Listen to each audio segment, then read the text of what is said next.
السلام عليكم ورحمة الله وبركاته. دمانتين وادين سلاميا. سلام إسلامك قيمة قايها بدن. سلام كدب. صاد برنامج كلا سعتان با وسؤاله كصابسن سؤاله يجوابه كصابسن سيدا أول شقيو أمازون FBA business eBay job shipping Alibaba iyo maaragtay any online business qaabka u shaqeyso haddaan waxay iskiin baro aniga magacayga waxaa la yiraahdaa Idris Abaadir Cabdi waxaan deganahay magaalada San Jose ee gobolka California 12 sano ugu dambeysay halkan ayaan deganaa 4 sano ugu dambeysay ayaa waxaan ku soo jiray ganacsiga ama businesska loo yaqaan online business laakiin 2 sano ugu dambeysay ayaan si fiican u sii dhaxgalay waxaan ahay founderka Abaadir Academy waa business waa online school oo aan ugu talagalnay dad badan oo Soomaaliya insha Allah inay ka faa'iideystaan sida u baran lahaayeen ganacsiga online-ka iyo koorsooyin waxa maaragtay koorsooyinka online-ka laga qaato barnaamijka intaan u guda galin waxaan rabaa insha Allah barnaamijku dheeraan doonaa soo asxaabta maaragtay nagu soo biiri doonto dhowr qayb baan barnaamijku sameeynaa insha Allah qayb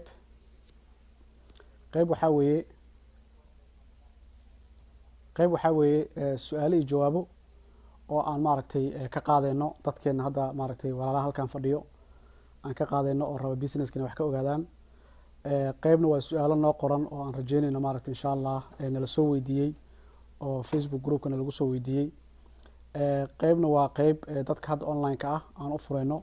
in su'aashooda ay ku soo qoraan Facebook live kadibna ma taqaana halka ay nooga soo gudbiyaan su'aashoodii aan anagana la share gareyno jawaabtii barnaamijku waan insha Allah guda galeynaa marka waxaan rabaa inaan intaan Amazon FBA iyo businesskan iyo qorshe isu shaqeyntaan galin waxaan rabaa insha Allah inaan bal ka hadlo Abaadir Academy fadlan haddii aad taqaana videogan daawanayso booqo Abaadir Academy www.abaadiracademy.com Abaadir Academy waa laba qayb weeye qayb waxaa weeye membership sites oo maaragtay qofka intuu free trial uu helo ayuu wuxuu bixinayaa $29.99 a month wuxuuna daawanayaa ilaa 100 koorsooyinka hadda aan hayno 100 ma gaarayaan laakiin waan ku daraynaa mar walbo gurigaaga jooga ayaad ka daawanaysaa koorsooyinkaas waxaan u soo xuleynaa the best courses hadday tahay kuwa ku saabsan Amazon business eBay-da drop shipping-ka hadday tahay mataqaanaa Photoshop social media web development web design all kind of courses ayaan maaragtay insha Allah aan gelinaynaa koorsooyinkan qofka haddii hal skill uu barto ama hal xirfad hadduu barto way anfacaysaa waqti inaad geliso kaliya aad u baahan tahay hal xirfad haddaa barato xirfadaas si fiican bay maaragtay ku anfacaysaa adigoo gurigaaga jooga ayaad mataqaanaa online ka qaadanaysaa lacagta bixinaysana mataqaanaa aad bay u yartahay $9 bishii 100 koorso ayaad mataqaanaa ku daawan kartaa sababta aan saa u sameynay oo aan u raqiisinay oo aan koorsooyinka ugu fiicanna aan mataqaanaa iskugu dayayno inaan aan keeno Abaadir Academy waxa weeye qofka isagoo maaragtay dhowr arrimood weeye sababta arrinta ugu koowaad waxa weeye waqtiga hadda uu isbedelayaa saa hadda la socotaanba waxaa la galayaa waxyaalo badan oo cusub baa hadda maaragtay soo kordhay waagii hore waxay ahaan jirtay weliba hadda waa lagu jiraayo weli waa loo baahan yahay qofka maaragtay markuu high school ka dhameeyo inuu college aado haddana jaamacad sii aado kadib mataqaanaa uu ka fikiro inuu shaqo stable heli karo laakiin hadda waqti xaadirka hadda aad joogno systemka wuxuu ku socdaa inuu qofka hal xirfad ama laba xirfad inuu barto sida tusaale hadda web developer aad noqoto ama writer aad noqoto ama Photoshop aad barato ama social media active ku noqoto ama ani xirfad oo maaragtay koorsooyinka aan mataqaanaa ka helno aad muddo 3 bil 4 bil waqti inta geliso aad barato shaqo fiican ayaad ku helaysaa marka sidaa darteed waxaanu soo xuleynaa insha Allah koorsooyinka oo qiimaha iyo qaayaha badan ee qofka marka haddii waqti geliyo uu ku baran karo oo mataqaanaa kaga heli karo inuu shaqo fiican maaragtay ku helo marka sidaas darteed insha Allah website-ka wuxuu noqon doonaa online buu noqon doonaa very soon oo dadku waan u furi doonaa taana waxaan qaban doonaa insha Allah announcement-ga waxaan qaban doonaa xilligeeda markii la gaaro oo waqti dhow insha Allah hadii la yiraahdo laakiin aan usoo gudbo barnaamijka aan maanta halkaan u joognay oo maaragtay ku saabsan su-aalaha iyo jawaabaha nalaga soo weydiiyey Amazon iyo mataqaana Amazon FBA iyo Alibaba iyo businesska China iyo Amazon say u shaqeeyaan sida lasoo xiri karo iyo sida qofka rabo inuu bilaabo uu bilaabi karo. marka insha Allah taala waxaan rajeynaynaa akhyaar ayaa halkaan fadhido oo maaragtay su'aalo badan ee maaragtay qabaan. kow horta waxaan ku bilaabeynaa su-aasha ugu horeysa maadaama barnaamijku su-aalaha jawaabaha su-aasha ugu horeysay ayaa waxaan ka qaadanaa one of the brothers. soda bismillahi raxmaani raxiim. aad baad ugu mahadsantihiin Abaadir Academy barnaamijkan aad wadaan. waxaan jecelahay inaan ku weydiiyo Shopify muxuu yahay, siduu u shaqeeyaa, maxaana laga doonayaa qofka oo ah inuu sameeyo ama requirement ha noqoto ama ha noqoto wax waajibaada laga doonayo oo siduu u qabanayo iyo qaabka uu marayo. Okay, good question. Masha Allah. Su-aasha hadda uu Maxamed na weydiiyay haddii aan ku celiyo wuxuu rabaa inuu ogaado systemka loo yaqaano Shopify. wuxuu rabaa Shopify waxa uu yahay inuu ogaado, kadibna sida Shopify uu qofku u isticmaali karo iyo ganacsi qofka hadduu rabo inuu bilaabo waxyaalaha Shopify uga baahan yahay iyo wuxuu rabo inuu sameeyo. haddaba Shopify waa e-commerce platform weeye. e-commerce platform markaan ku leeyahay waxaa weeye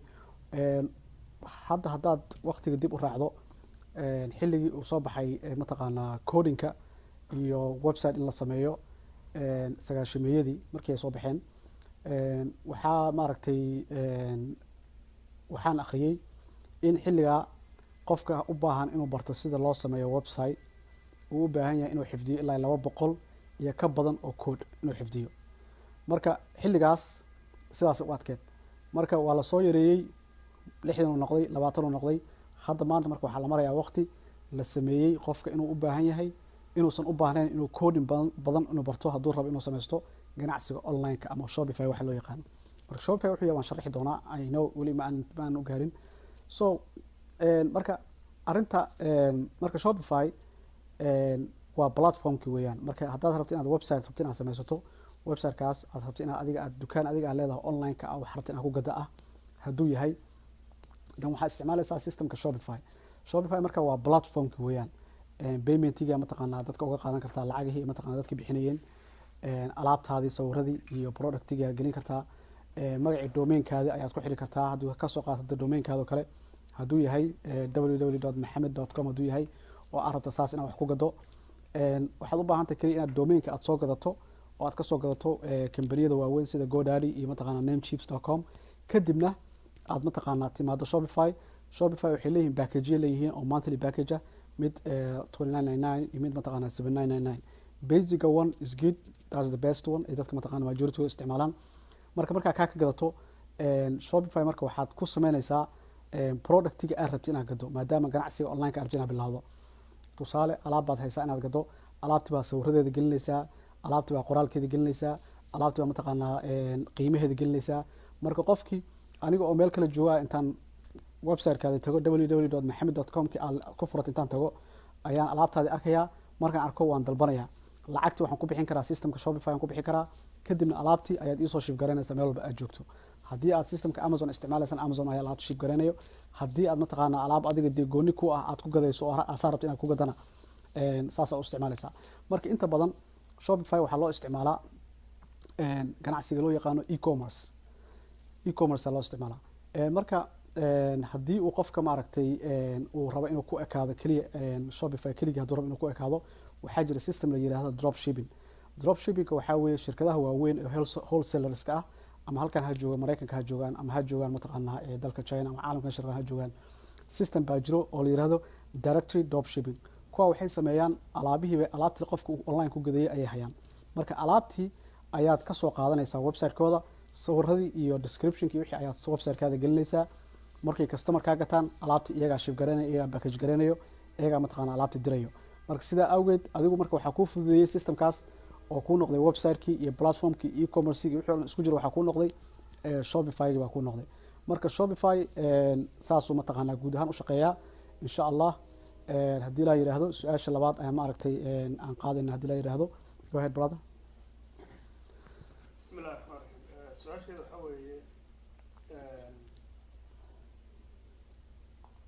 waa maxay waxaa la yidhaahdo Amazon FBA siduu u shaqeeyaa iyo private labelinka labadaas aan rabaa insha Allah inaad bal iga jahayso. maasha Allah. brotherka su-aashuna weydiiyey su-aashuu actually weydiiyey waxaa weeye wuxuu rabaa inuu ogaado waxa la yiraahdo Amazon FBA systemka Amazon FBA ga aan ka hadalna mar walbo wuxuu yahay inuu ogaado ayuu rabaa sida uu shaqeeyo iyo waxa loo yaqaano private labeling. marka waxaan ku hormarayaa marka hore Amazon FBA waxay tahay. Amazon FBA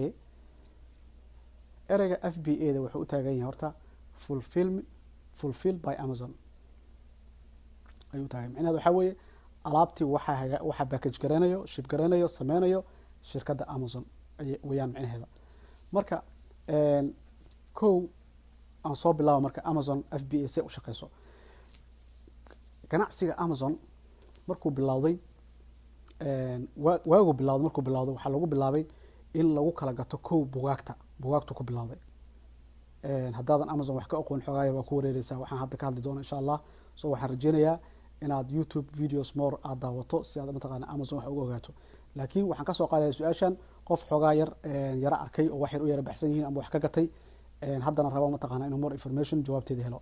marka waagii Amazon la bilaabayay waxaa lagu bilaabay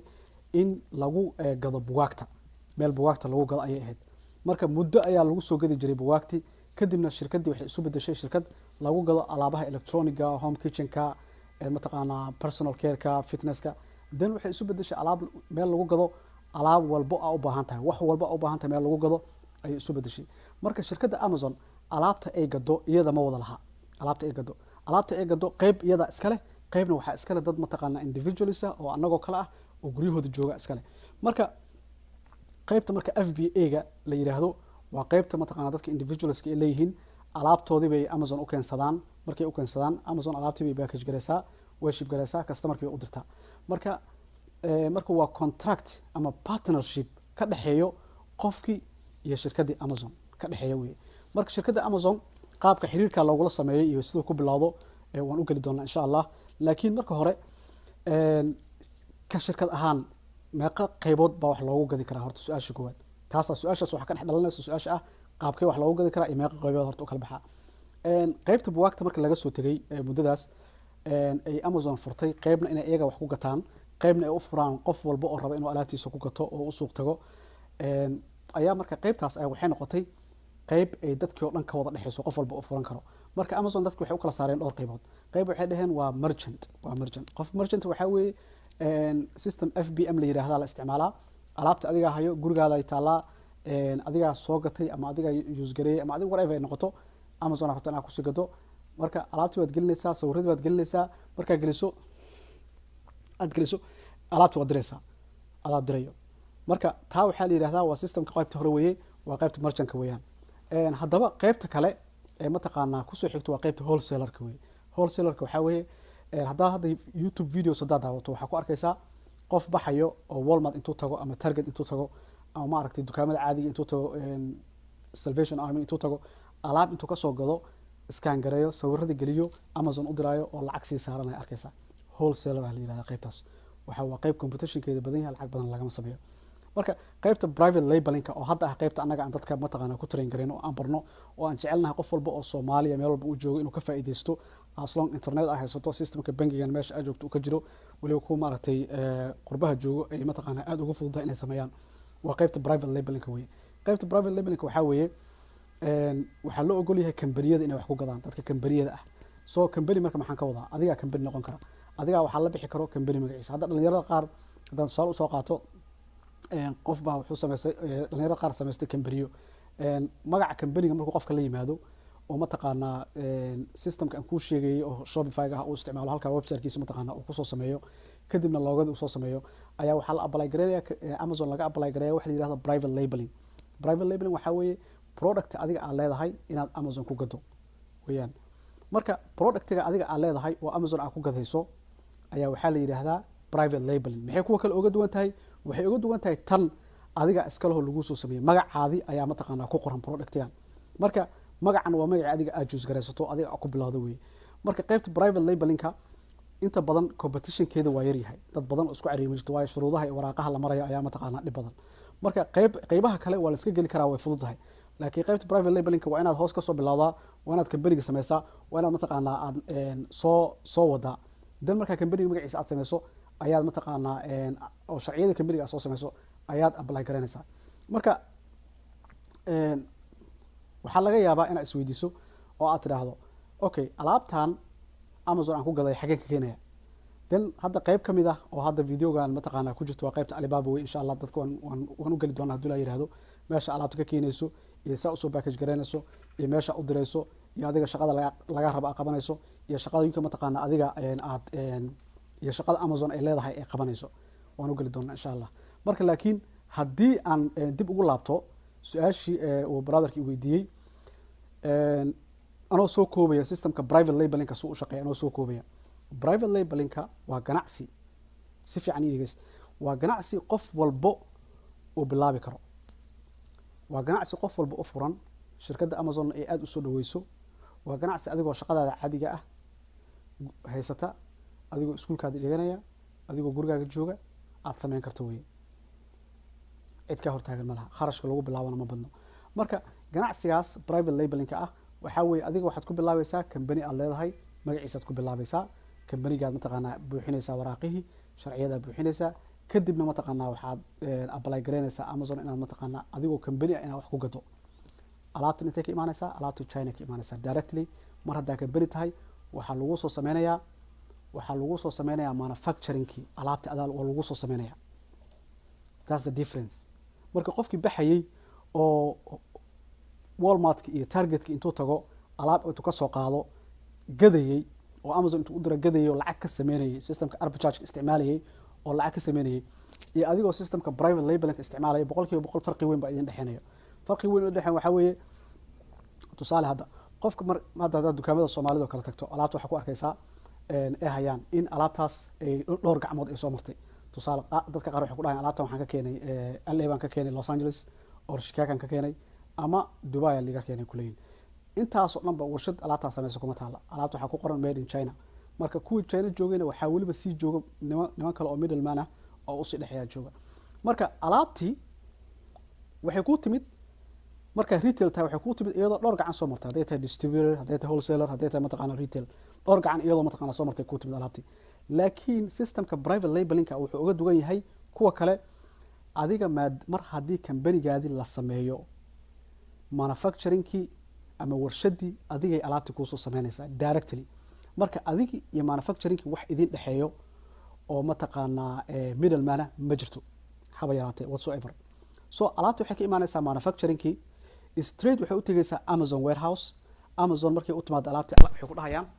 alaabtaadii way timaaday ayay ku leeyihiin, alaabtaadii bay package garaynayaan, way ship garaynayaan,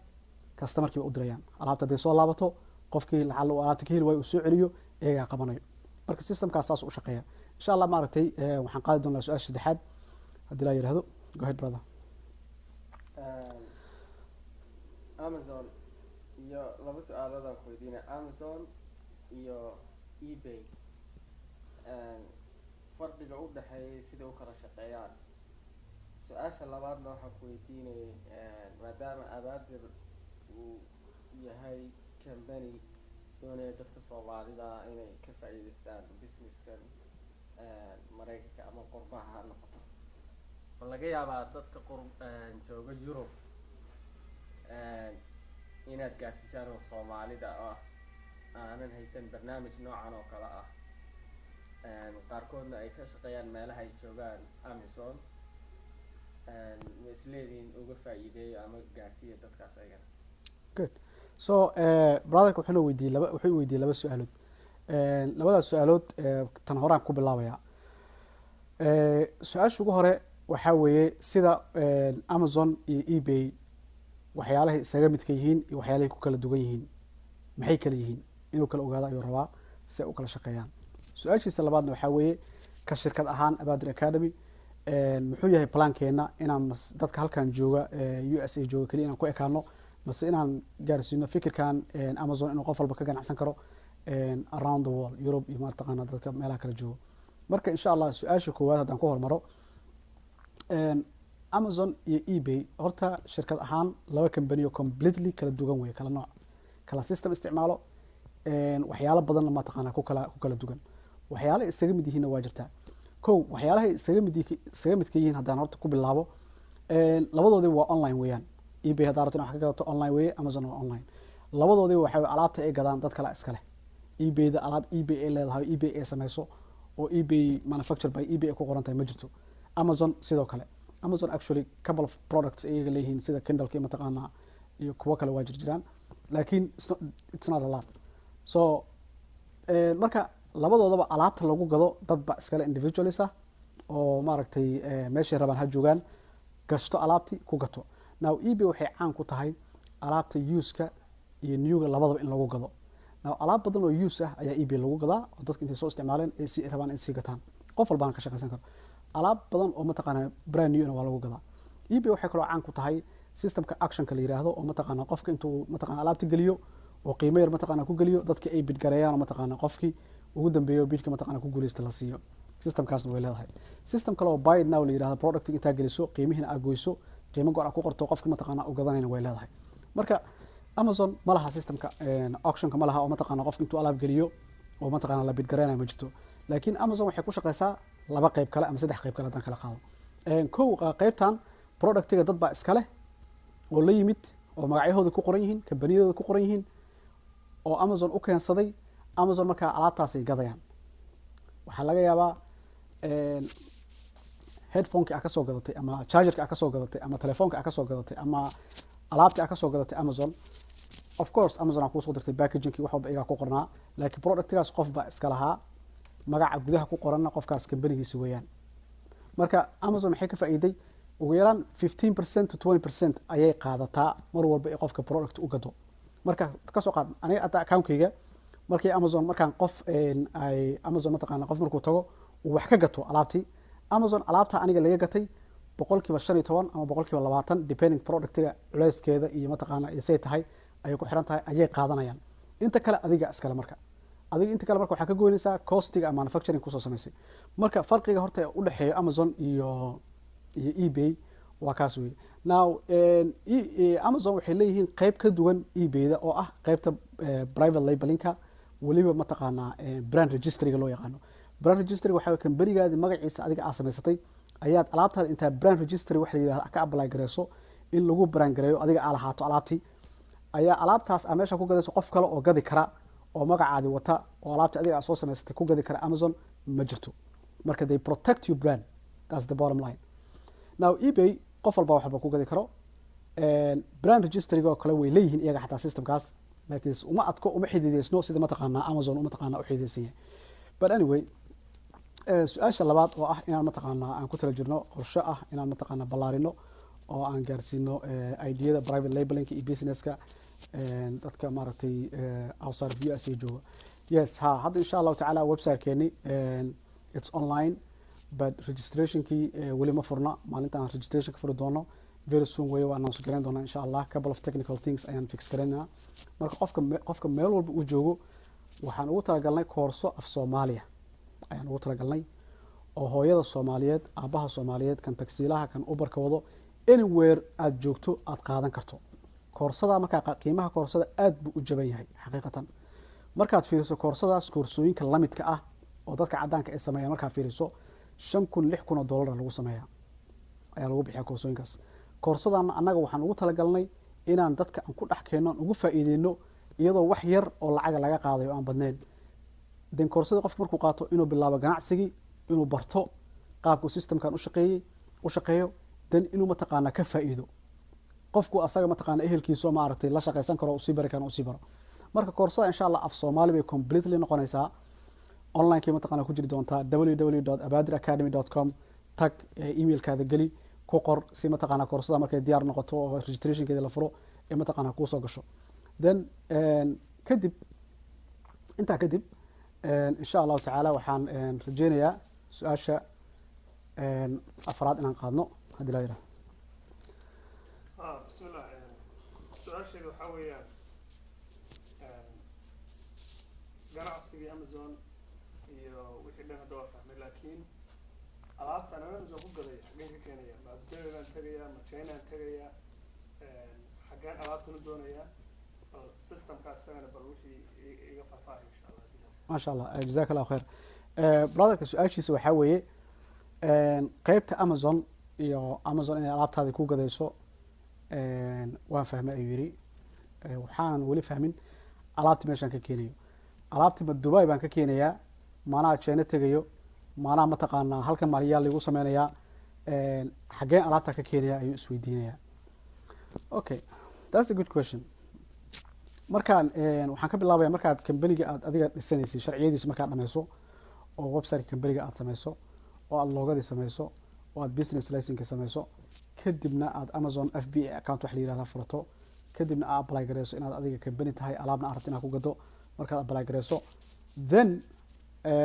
markaa kadib waxaad mataqaanaa u baahanaysaa inaad register gareyso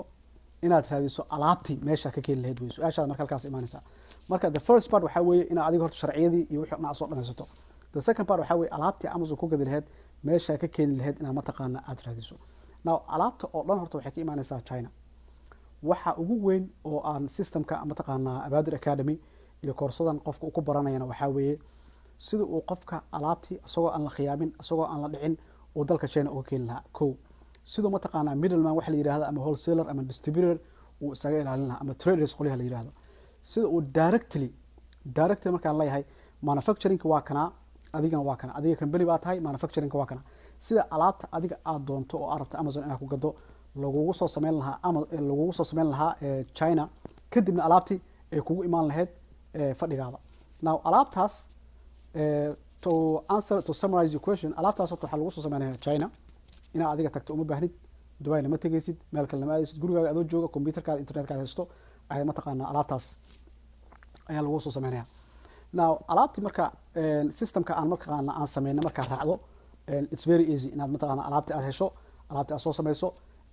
aad ka keento mataqaanaa China kadibna alaabtii aad u dirto mataqaanaa Amazon. now adiga lagaaga baahna warehouse alaabta ku kayd garan lahayd lagaaga baahna meesha dhigi lahayd lagaaga baahna mataqaanaa inaad qarash kala gasho alaabtii from China directly waxay aadaysaa Amazon ay aadaysaa FBA. markaad Amazon alaabta geyso waxa u baahan tahay waxaa weeye kow alaabtaas ku gadi lahayd waxa review iyo rating kala yiraahdo ku lahayd. marka systemka anaga hadda aan dejino qofku markuu isticmaalo not only inaan ka soo bilaabayno beginning ugu hore in qofkii uu mataqaanaa is register gareeyo oo company's license loo sameeyo oo mataqaanaa oo website-ka sameeyo oo mataqaanaa FBA account loo furo not only that inaan ka bilaabayno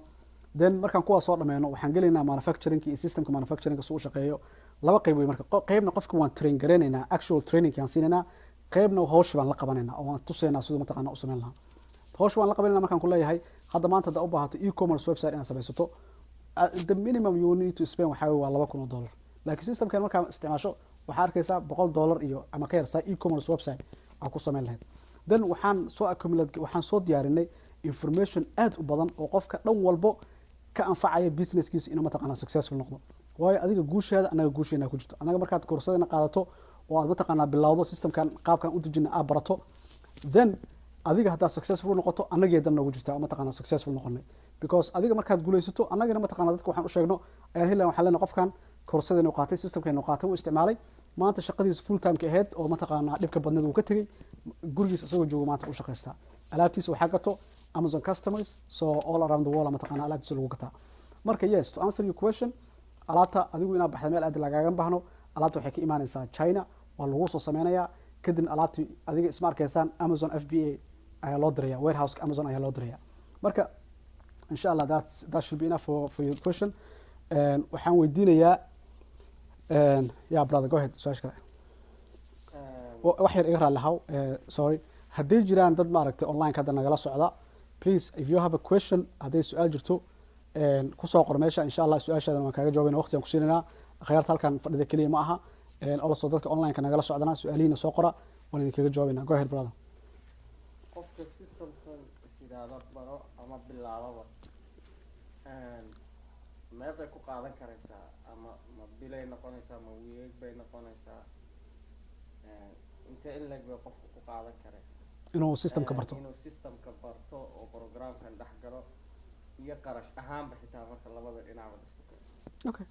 that's a good question. So su-aashu brother soo jeedi waxaa weeye qofka haddii uu lacala u go-aansado inuu koorsadii annaga aan diyaarinay qaato ama coachingkeena u qaato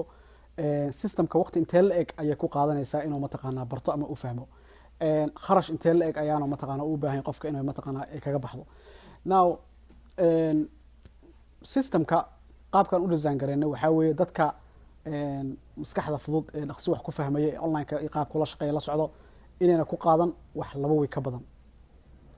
2 week ka badan inayna kugu qaadan mar haddaad adiga computerka ku fiican tahay systemka online-kana xoogaa ka taqaano online purchases ama online-ka aad dhowr mar wax ka gadgadatay maskax fudud tahay then 2 usbuuc ka badan inayna kugu qaadan inaad systemka fahanto. waxa ugu muhiimsan waa fahanka systemka weeyaan. Then taas waa mid weeye. talabaad waxaa weeye qofka xoogaa ku yara adag tahay hawshii oo maaragtay ay yara dhibayso arrinkii oo yara dhibayo dee qofkaan inay systemkaas 3 week ilaa 4 week inay ka badan inayna qaadan. taas weeye marka qaabka annaga usoo diyaarino waxaa weeye khaladaadka qofka uu sameyn lahayo dhan annagaa soo sameynay businesska annagaa ku jirno annagaa full time income ka sameyno marka khaladaadka qofka uu soo sameyn lahayo dhan waan sameynay. So qofka marka waxaa loo soo diyaariyay waxaa weeye waa instruction complete ah oo step by step qofka inuu raaca kaliya looba tusaale inuu raaca markaan ku leeyahay first week oo kale waxaan xoog saareynaa saan company-gaada aad ku dhisi lahayn saan loogada u sameyn lahayn saan mataqaana systemka company-ga adiga u fahmi lahayd business license-kaada saan u xareyn lahayn waxaasaan first week oo kale ku cover galinaa second week Amazon iyo manufacturing kan galinaa marka qofka waxaan siinaynaa fursad ah hadduu rabo inuu hawshii uu asaga dhaqsi ku dhameeyo 2 week gudahood inuu kusoo dhameyn karo then weeka saddexaadba alaabtiis intay China ka imaato inay Amazon mataqaana warehouse ay taalo then marka uu raadiyo review iyo rating. Now kharashka halkan aan ku bilownay one-on-one coaching aan ku bilownay kharash yara badan way ilaa $1,500 ahaa laakiin tan online-ka ah ayaa 100% ka raqiisan koorsooyinka online-ka aan gelino way ka raqiisan yihiin insha Allah coupons oo free na mataqaana dadka discount siinayaan waa soo gelin doonaa haddii la yiraahdo couponskaas qofka markaa Facebook live kala socdo ama emailkiisa mataqaana register gareeyo oo maaragtay emailkiisa meesha ku qoro ayaa dadka ayaa heli doona insha Allah qofka coupon u baahdo rabo mataqaana businesska inuu fahmo laakiin to give you a short answer not more than 2 weeks qofka inay ku qaadato maximum 3 weeks or mataqaana or less haddii la yiraahdo. Su'aal kale go ahead. dad badan oo laga yaaba inay xiiseynayaan ama ayna ogeyn information aada usii badan kambaniyo badan oo dadka qaarkood Soomaalidu aada ay ugu badan yihiin weliba kambaniyadan pointiya iyo wax la keenaya iyo ganacsigaas marka aragtiyo ganacsiga Amazon siduu u kala duwan yahay iyo waxyaabaha yacni aada ay u kala sida u kala farqigooda iyo waxa u kala dhaxeeya iyo MashaAllah, that's a good question. Really, I'm glad you asked that question. Aniga personal experience haddaan wax yar idinla sheegayo kambaniyada loo yaqaano ACN, Herbalife, Amway, Global, CCN way badan yihiin ma tirin karo. Each one of them waan soo galay. Each one of them waan kaaga sheekeyn karaa waxay tahay. Soo ma garan. Waa ku soo jabay, waa soo arkay systemka ay isticmaalaanna waa system cajiib ah oo ah dadka toopka ah ama VP-yaasha ama dadka heerka sare jooga inay more money sameeyaan kuwa cusubna ay ku adkaato inay lacag sameeyaan adigoo maanta waxa lagu xujinaa inaad dadka la keento inaad deals soo saxiixdo inaad bonus helaysaa lagu leeyahay mataqaana meel u socotaan jirin eventiga tag halkan ka dhac so waa soo maray tell me anything you want qofka raba inuu mataqaana arrinka igala doodo oo yiraahdo maya saan weeyara waa soo wada arkay so waxay tahay waan garanayaa kuwaas dad dhalinyaro oo Soomaaliya aniga personal aan aqaano oo ka faa'iiday waa jiraan dad aan ka faa'iidina waa jiraan so I'm not saying completely waa useless ma dhahayo way isku jiraan and not all of them are same. Now Amazon business waxay uga duwan tahay waxa weeye horta event aad tagaysa ma jirto safar aad galaysa ma jirto cid qof keen lagu leeyahay hebel keen intaas oo point ku helaysa ma jirto dad inta keento mataqaana bonus ku helaysa ma jirto lacag ku sign up gareynayso Amazon ay ka rabto ay ku leedahay mataqaana lacagtaasaan ka rabnaayo intaasaa ku bilaabaysaa ma jirto businesska adaa iskale markaan ku leeyahay waxaa weeye tusaale kambanigaada aad rabto inaad ku bilowdo magaciisa waxaa la yidhaahdaa gaabow or dheerow whatever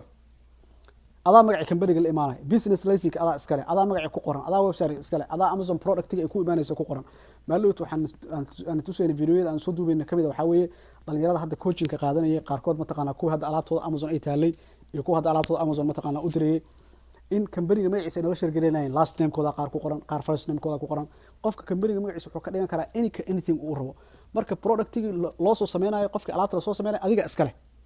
adiga productiga iskale so alaabtaas markay gadmato Amazon 15% 20% ay ku leedahay adigana 80% ka kala 80% kale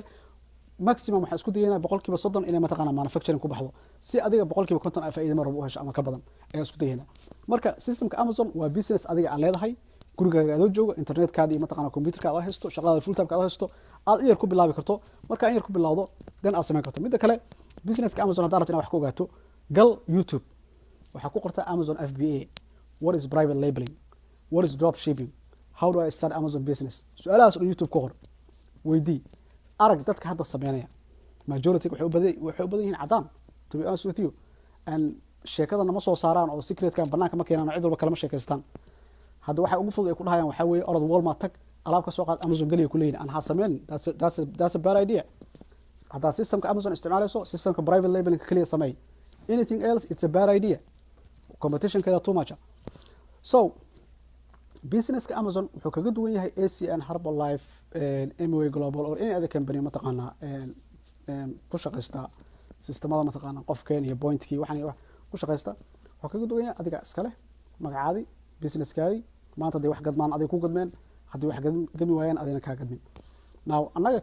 ka Badr Academy ahaan waxaan sameynay group Soomaaliya oo Facebook group ayaan leenahay Facebook groupka waxa ku jiro only dadka ma taqaana Amazon business bilaabo shuruudaha waxa weeye qofku waa inuu koorsada qaatay second waa inuu ma taqaana